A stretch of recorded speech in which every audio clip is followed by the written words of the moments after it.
In Hamilton City, a huge fist slams into a man's face. Boom! The body sails away from the attacker, skidding against the dusty ground.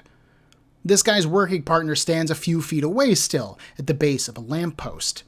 He's a solidly built guy, muscular, wearing some armor. His hands are clamped down on the shoulders of a young girl, fear evident on his face. The girl is about as tall as his waist and is dressed simply. Loose brown pants cover her legs. A red cloth is tied around her waist as a belt. She has on a white shirt that is torn at the sleeves, and she has wraps around her wrists. A mop of white hair tops her head. Around her neck is a square collar. From the back of it is a long metal chain, and it is held in the bounty hunter's hand. The guy who got punched sits up and spits out some blood. Hey, Krayde! Now, Krayde is not a normal-sized human being. This guy is like 7 feet tall and 5 foot wide at the shoulders. He is built of muscles and dressed simply in blue jean overalls. This leaves his thick arms and shoulders exposed. A nasty wide scar runs up the left side of his face, slashing up from his chin, over his lips, and along his cheekbone. He is bald as well, with thick eyebrows. There's something worn on his right arm, but the shadows of night are so heavy that we cannot make it out in this picture. Krayde keeps his end of this conversation simple. "Give me the girl," he demands. The gunner, which is last shot talk for bounty hunter, with the girl replies, "You're breaking the gunner's code, you idiot! If you want to see sunrise tomorrow, back off." "No. Tomorrow I'll be cashing your bounty, and your bodies will be in a hauler's cart on the way to Miller's Ridge." Krayde cocks the device on his right hand. "You see, I have this belief that the strong can take what they want.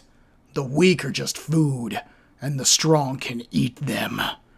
The punched man draws his pistol and points it at Krayde. "Hey, pal, why don't you finish your fancy speech in hell?" He opens fire, but Krayde calmly lifts his arm. Whatever it is that is attached to it blocks the bullets easily. Krayde isn't bothered by this attack at all. He seems completely unfazed. The other two gunners are now worried. They can hear a metallic clicking sound. And then Krayde's cannon. Yes, he's got a cannon strapped to his right arm. Fires. In a 2-page spread, the cannonball tears the two gunners apart. It destroys the bridge that separates them from Krayde, and it leaves the girl free for Krayde to claim. My name is Ben, and this is Comic Book Breakdown, episode 31.2 of Last Shot, Foodchain.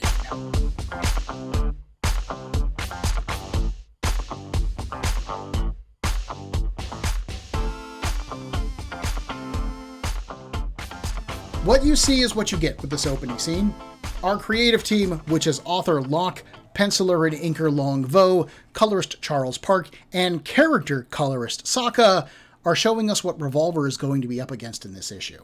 Krayde is a tank of a man, and he is armed with a cannon arm. In much the same way that I love Revolver's handguns, I also get a kick out of the cannon arm. Because there's honestly no way that something like this would work. The recoil from such a blast alone would be impossible for a human to stop. Like, I don't think that Krayde would still have an arm, much less still be standing after his shot. However, this is a made-up fantasy world of Last Shot, and if a man can have guns installed into his hands, then I guess somebody else can have a cannon strapped under their arm. Who cares as long as it's cool? This scene doesn't just demonstrate the threat of Krayde, though. It also shows us who he is as a person. He is a gunner, just like Revolver, but he doesn't care about the gunner's code at all. We don't have much information on what the gunner's code is, but this scene would imply that once a bounty is in hand, that bounty then belongs to the gunner who has claimed it. It seems that you're not supposed to murder your co-workers for their bounties, but I guess when you're strong and murderous, those rules don't have to apply, right? This scene also introduces the girl, who is indeed the 6 million bounty that Revolver was informed of in our last issue/episode. If he is coming for her, then he's going to have to break the gunner's code too and take her from Krayde. which shouldn't be an easy thing. Before we move on, a fun fact about this issue: the credit for lettering and design is given to Brian O'Malley, who you might know as the creator of Scott Pilgrim. What in the world Brian O'Malley is doing here on Last Shot, I do not know. Between Ken Sui-Chong writing last issue and Brian O'Malley lettering this issue, I'm just starting to expect one weirdly famous guest creator per issue now. Back in the comic, we move over to Revolver, who is having a nightmare. Gray hands claw at his body. And I'm not just talking like a pair of hands, there are dozens of hands that rise from below him, pulling at Revolver. The ghostly form of Aiden hovers over him, reminding him about the 6 million watt bounty. The world of Last Shot uses watts, W-H-A-Ts, instead of dollars. Revolver struggles against the hands, and he seems to be in pain. I don't want your money! Ugh! Pain seems to shoot through him. They won't let you go, Revolver. Only one way out, Aiden says. The ghostly hands seem to pile on Revolver, clasping over his face. He starts to panic, and he screams out, "Keep your goddamn money!" And then he wakes up, in the back of Corbett's wagon. A dead body lies next to him, mostly covered in a sheet. Corbett offers him a bottle of beer, called Deadeye, to help him treat his nightmares. Heck, he's always handled the stuff better than Corbett has. Rev could drink a whole crate of this stuff back in the day and still work the next. Well, Corbett, he would still be praying to the porcelain goddess. Rev turns the offer down, saying that people change. Corbett wedges the bottle into the armpit of the corpse, adamant that he won't be drinking alone. Rev eyes the bottle after a moment, and then he pops it open. Hearing this, Corbett smiles. Times change, Rev. People don't. Maybe they never get the time they need, Revolver supposes. The longer you do something, the harder it is to change, right? You farm for years, you're a farmer. It's like being locked in. Even if someone handed me a way out of the gunner's life, I know I couldn't quit, Revolver says, looking down at his handguns. These hands ain't made for farming. These two scenes, the nightmare and Rev's conversation with Corbett, show us something about Revolver that we didn't know before, something that we weren't introduced to in First Draw. We learn that Revolver is haunted. The visual depiction of Aiden here, and the reminder about the debt that Rev owes, demonstrates this idea well enough. But then we've got Rev's discussion with Corbett, wherein he states that he doesn't think that people can change. You just are who you are. If you grew up farming, then you're a farmer. If you grew up killing, like he did, then you're a killer. And in his dream, dozens of ghostly hands clutched at Rev and tried to pull him under, implying at the number of people that he's killed. Are these the various bounties that Rev has collected in service to his debt? Are there some other sins that Rev has committed that we don't know about yet? Obviously, we simply don't know right now, but this hints at a larger past and a greater depth to Revolver than we've seen so far, which again is good writing for a new comic, continuing to draw us forward into its story. The nightmare also works as a little bit of a recap for Last Shot First Draw's ending. Aiden has told Revolver about a super well-paying job, but Revolver is hesitant to take it. We see Aiden here, we see the amount of money, 6 million watts, and we see that Revolver doesn't want the money, which is new information.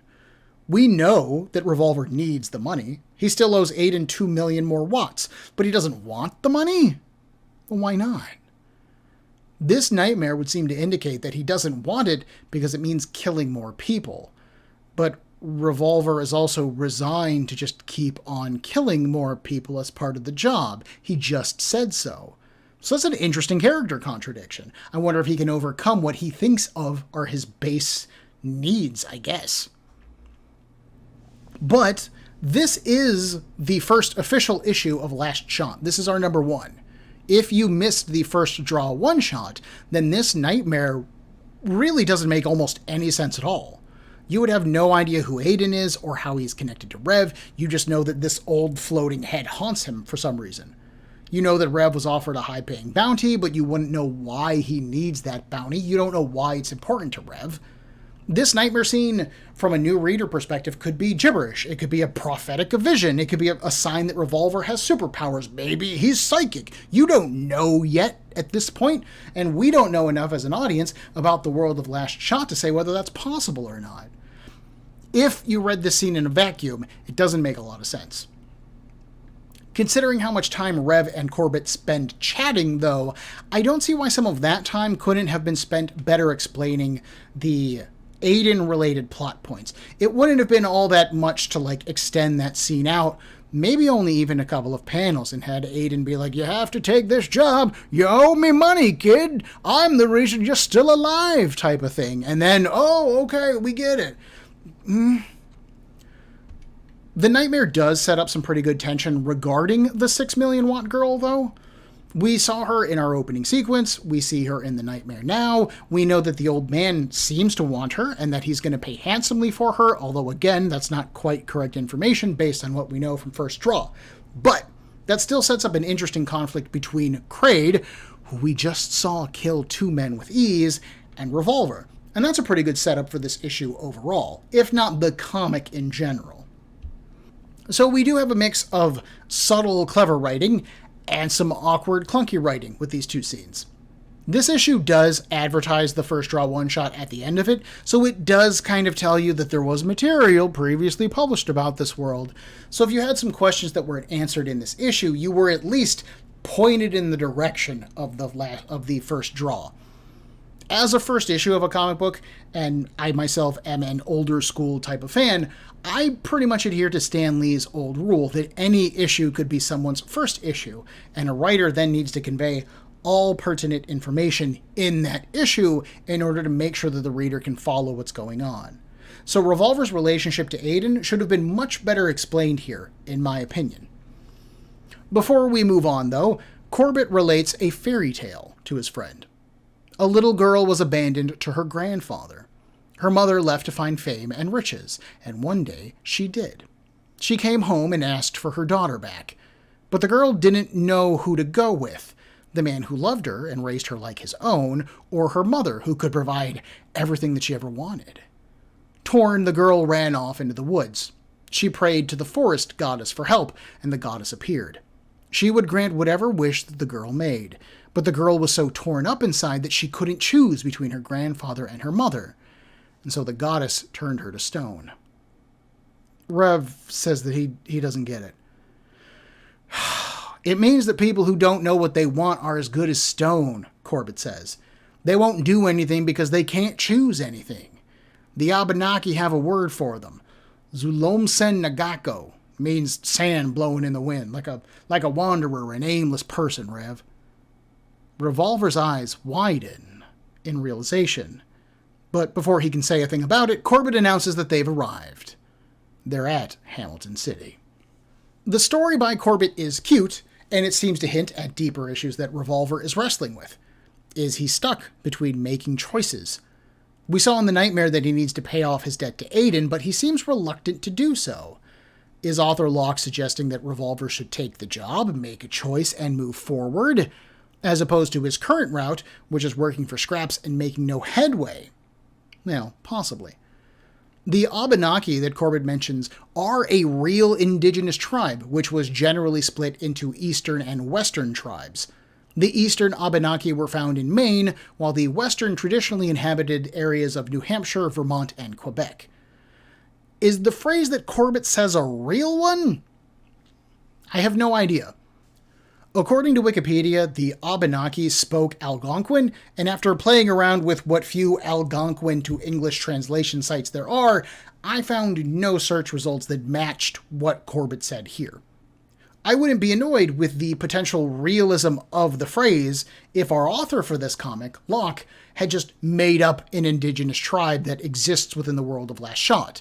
But the Abenaki are real, and if you're going to name drop a real people, then I think that the information you're presenting about them should at least be accurate.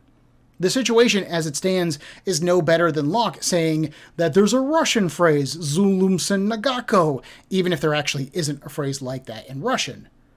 In the flow of the overall story, the point is successfully made. Revolver drifts from job to job, accomplishing little to nothing. He needs to do something with his life, but in the specificity of this moment, I'm just a little bit annoyed at the failure of proper representation here. Luckily for Revolver, though, something is about to happen to him. Having now arrived in Hamilton City, we then go to a club called Bad Magic, where we find Krayde lounging in a booth. A trio of ladies, dressed in Western-style dresses, dance on a well-lit stage. The interior of the building is all warm reds, oranges, and browns. As two women carefully eye Krayde, he yanks them in close, on top of him, in fact, and he laughs heartily. See? That's not so bad, he says. Sir?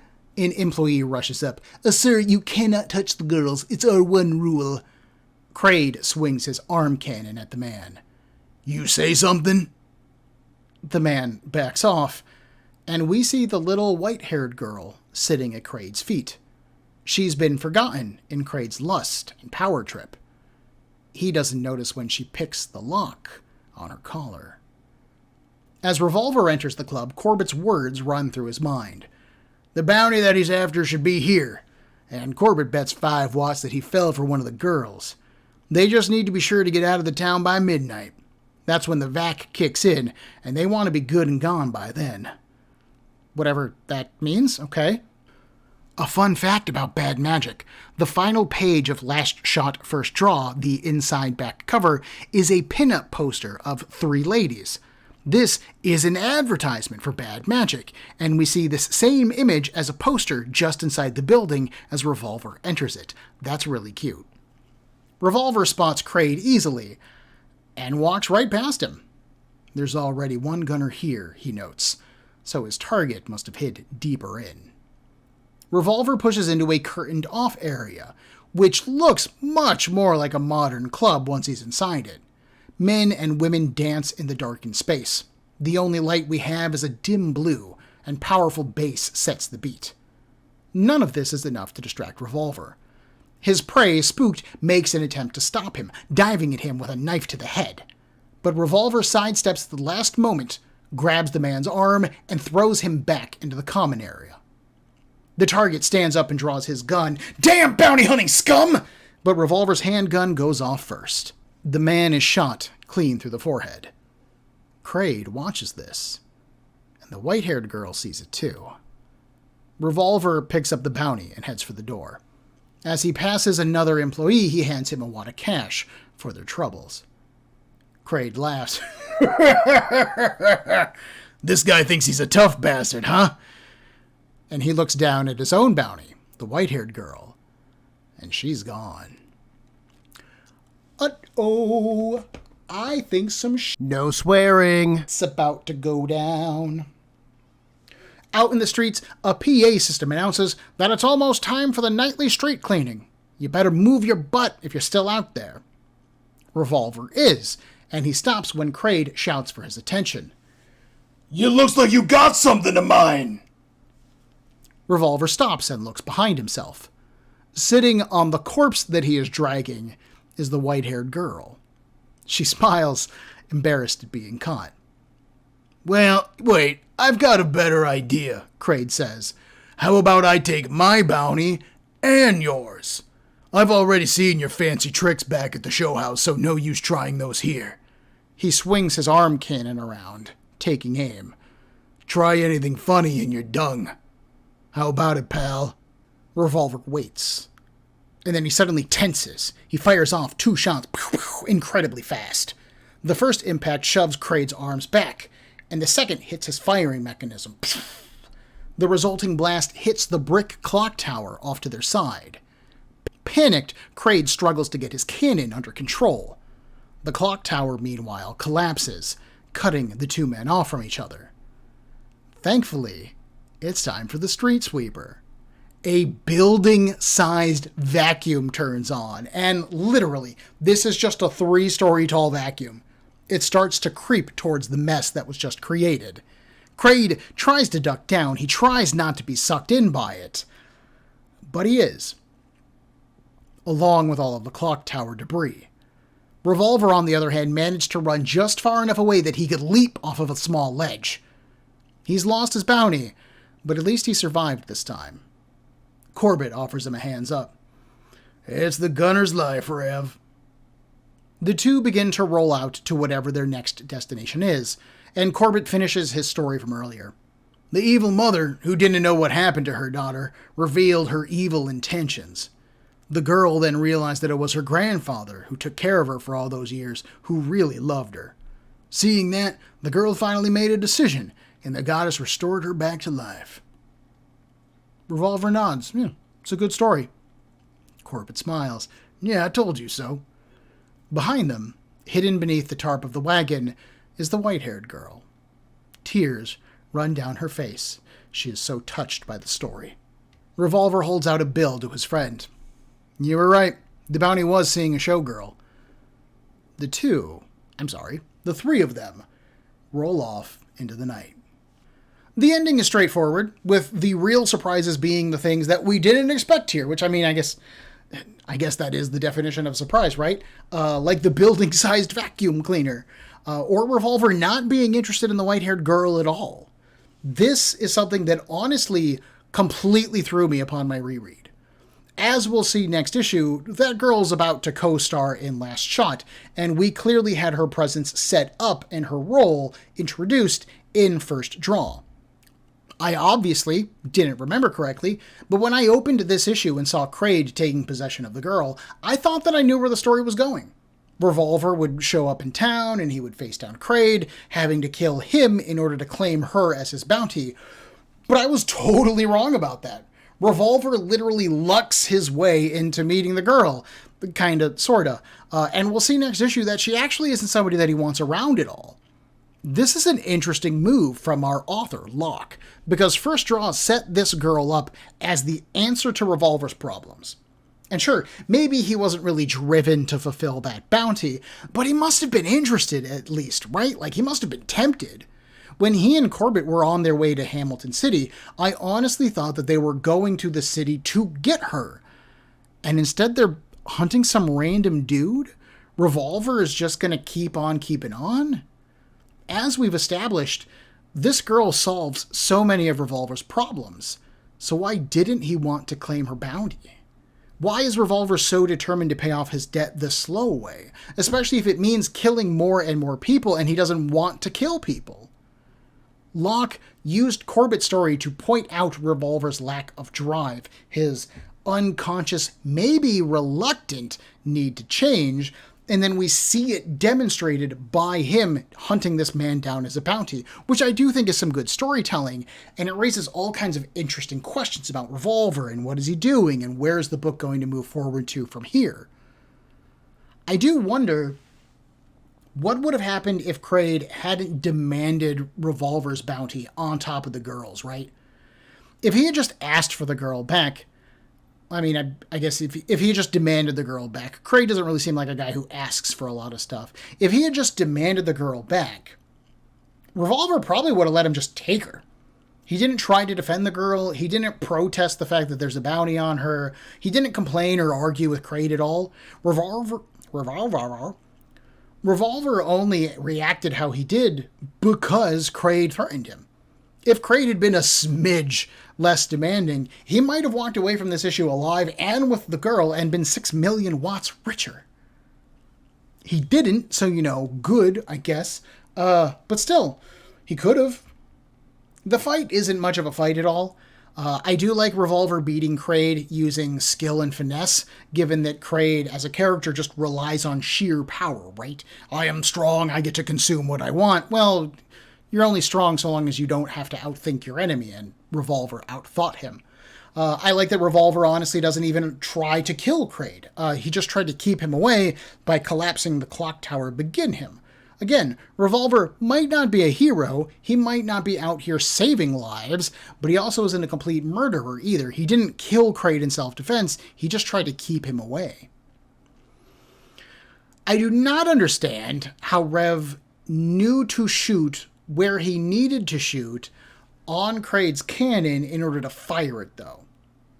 even looking closely at the various shots of Krayde's canon that we get, I personally cannot make heads or tails out of it, other than there's this end that you shoot stuff from, and that there's this end which you don't shoot stuff from. It just looks like a tube to me, with some like pneumatic additional tubes sticking out the end. I don't know. So maybe Rev has an intuitive understanding of firearms, or maybe he's got some training that we don't know about. Or it could be the worst answer out of the three that are available to me, and maybe it's just lazy writing. I do not like the fact that Revolver did not use his normal guns in this issue at all. Remember, it was established in First Draw that Revolver does wear a gun belt, and he has 2 sidearms, which he tends to use as his main weapons. At least, that's what we were shown in First Draw. His handguns were only used as a backup weapon, a sneaky trick to give him an advantage when he needs it. But here, in this issue, Revolver only ever uses his handguns. And yeah, I'll admit, what's the point of giving a cool dude like Revolver cool guns if he's not going to use them in cool ways? That's like having a character like Wolverine, but he just chooses not to use his claws. That's part of why I showed up. I want to see these dudes use their things, right? But if that's the case, just don't give Revolver normal guns. I don't mind if he's only got the handguns. It just seems counterintuitive to how he fought last issue. Why establish a pattern of behavior if we're then not going to engage in that pattern moving forward from there?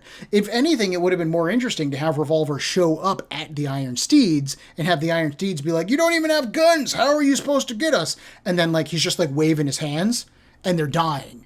And it looks like he's like casting spells or something like that. And then at the end, Schindel is the one who's fast enough to be like, wait a minute. Oh my God, he's got a gun in his hand. Whoa. And it would have made Revolver seem that much more mysterious and magical of a character. He would have seemed that much more special to me. The vacuum thing with this comic absolutely cracks me up. It's just such an odd concept, and it's done so simply. Like you're literally just told, hey, there's something that cleans up the streets in Hamilton City, and then we see it, and it's a 3-story size vacuum cleaner, and there's no justifying it or trying to explain it at all. It's just, hey, there's a vacuum. It's going to clean up the streets. Better not be out there. You know, and it isn't a monstrous, like, janky street sweeper. Like, in Jim Henson's Labyrinth, there's a, like, tunnel cleaning apparatus that chases down the lead characters at one point. And it looks like this horrific mishmash of technology, and it looks really monstrous. And the vacuum's not that. It's also not a sleek, high-tech piece of, like, futuristic city planning where it's all sleek and shiny like an Apple product. No, it's a massive flooping vacuum. That's it. No more, no less. And I kind of just love it for it. This is one of those, this is either really clever or it's really dumb type of ideas. And clearly I'm leaning a little bit more towards clever. I'm honestly just kind of leaning towards it's dumb, but it's fun, and so I'm cool with it, right? In the same kind of way that a guy having guns in his hands doesn't make sense. You can't physically do that. Your hand wouldn't work if you were missing the bone and tendon and muscle that were back here.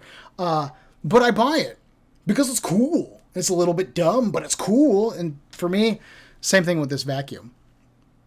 Fun fact, actually, the design of this City Vac was based on Studio XD's Office vacuum, according to the extras in the back of the comic, which is neat.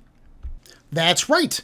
The bonus materials that we first got in First Draw are still around in our first issue. Author Locke writes new introductions for the various team members, which is actually a good time to point out that this issue was written, according to its credits, solely by Locke. This time, there was no writing credit for Ken Sui-Chong on this issue, and I don't know why they didn't keep him around. I have no idea.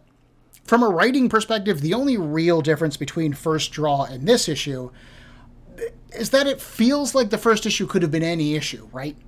It does continue with the overall tone that Sui-Chong and Locke established last issue, but it feels way less introductory to Revolver as a person.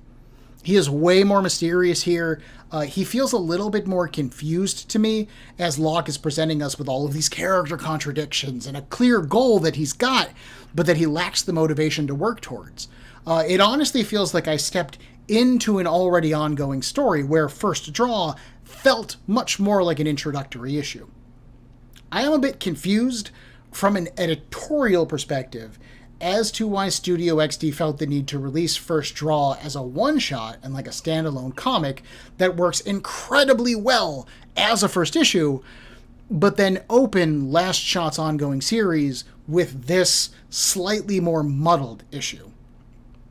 Especially thinking about how well done the reveal of Revolver's hands was in First Draw, while here in this comic, they're not treated like anything special at all. And they're a thing that should be special, right? This is Revolver's main skill, I guess, is having the handguns. I guess it's not really a skill, it's more of a feature. But this is still something that I would expect to have another, like, big reveal moment here. Additionally, Locke, as a writer, feels very awkward in his descriptions of the other members of the studio when giving their introductions. Like, don't get me wrong, he is glowing in their praise of them, but he is clearly more comfortable writing the comic than writing about his friends. Or himself, especially himself. He feels very like, I don't know what I'm doing here, I'm bashful and shy, kind of thing. We do get more sketches from the creative team, mostly centered on Krayde and his canon, because obviously that's probably the biggest single concept that was introduced in this issue, and I appreciate that. There is also an incredibly detailed sketch of the interior of Revolver's handgun by Long Vo, which is neat. Like, you get to see the chamber housing the chamber that the bullets sit in. Like, that part has been removed and you get to look inside Revolver's hand. And I just, again, from a design standpoint, like, you don't have to go to that level of detail. How often are we going to look in there? But the fact that they did is great, and just, again, helps sell me on they're this invested in these characters and comics that they went to that level of design work. Ooh, I love that kind of stuff. And one of the things that I didn't notice about First Draw that I did notice here with the first issue is that there are no ads in this comic, my friends. When they say that you're getting 32 pages of comic, they mean you're getting 32 pages of comic. Not 32 pages that are actually 22 pages of comic and 10 pages of ads like you would see with Marvel or DC at the time. Oh, and that is nice. In fact, one of the weird things about this comic is that the interior cover page and the interior back page are treated as publication space for the comic itself. The interior cover page is actually half of a 2-page spread, which features Krayde punching that dude out that the story begins with. And the interior back cover is the other half of our sketches. And we get a secondary cover on the back of the comic itself, as opposed to an ad, which is typically what you would find on the back of any other comic book you're going to find kind of almost in existence. Again, the fact that there's no ads is incredible. It's weird and it's surprising, and it's a nice bonus in and of itself. Like, I'm somebody when I'm reading my comic that I get sucked into the world of the comic. I don't exist as Ben, the fleshy guy here on planet Earth. I'm in the comic, experiencing the comic. So if there's an ad page, I just turn the page and I keep moving. And so I didn't notice that there were no ads in First Draw until I was reading Last Shot and I got to that I flipped the comic shut and I went, oh, the back cover's just like another cover image. There's no ad here. Wait a minute. There are no ads on the inside either. Are there? Whoa! And then I went back and double checked. And again, it's just one more way that it feels like you're getting more bang for your buck with Last Shot than you would be getting elsewhere at the time. And it's just cool. Next time, we get to know Revolver's little stowaway, the 6 million watt girl. And Revolver is not happy about it at all. He also faces down the most feared hunters of the desert, the Bombardiers des Lunes, and their 6-fused scorpion pincer of death. Join me in a week for Comic Book Breakdown episode 31.3 of Last Shot, Metal in His Heart. If you enjoyed this episode of Breakdown, please make sure to hit that like button, and if you are not subscribed to the show, then click on that as well. I love getting feedback, and I would really appreciate it if you did so. If you have any questions, concerns, or would like to suggest a comic or a series to me, Breakdown can be found on Facebook, Instagram, and on a variety of podcast platforms, with links in the description for this episode below, as well as the email cbbreakdown@gmail.com. Thank you for your time and attention.